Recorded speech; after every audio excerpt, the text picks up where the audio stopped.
Hello. Tonight we read from Matthew 7 and Proverbs 5. So in Matthew 7, I think it's verse 13 that I like.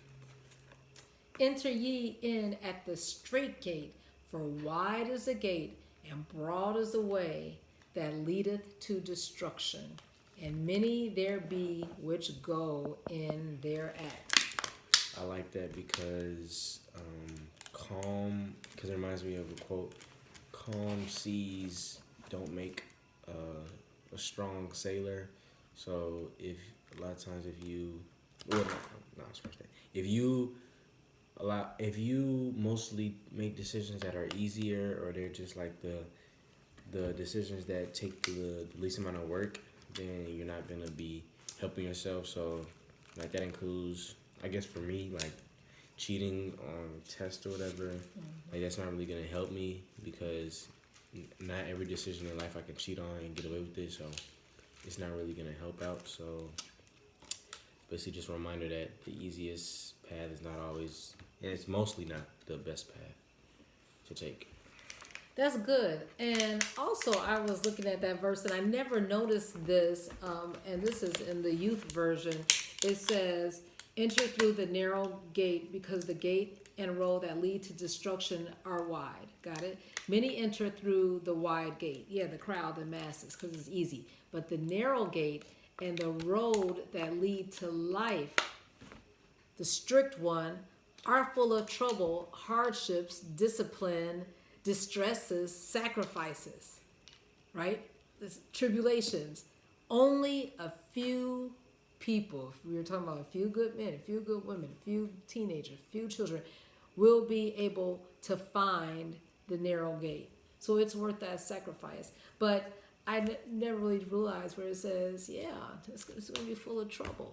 But in the long run, it's going to be worth it. And I like what you said, calm seas don't make a sailor. That's a good quote because, right, no, it's the storms of life, the waves of life that make someone resilient and to be able to withstand, anything that comes your way. That makes me think of 2 Corinthians 12:9, where God's promise is, and Paul said this, my grace is sufficient.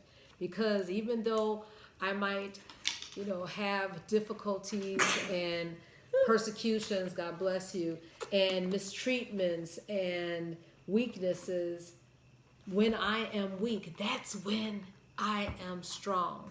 Because the Lord allows me to go through those tests and then I come out as pure gold. So, sail on, sailor. All right, what about Proverbs 5? What spoke to you?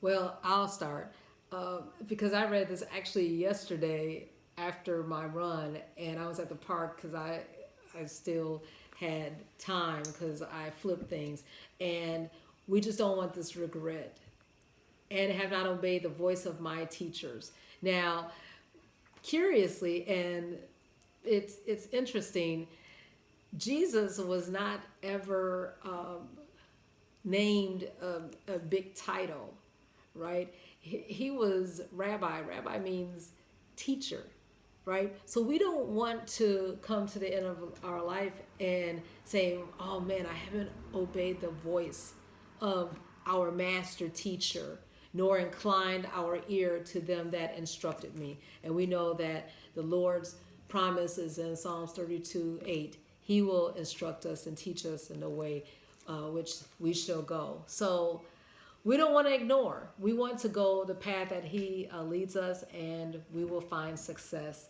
and we'll be able to come forth as gold. Sail on as a strong sailor.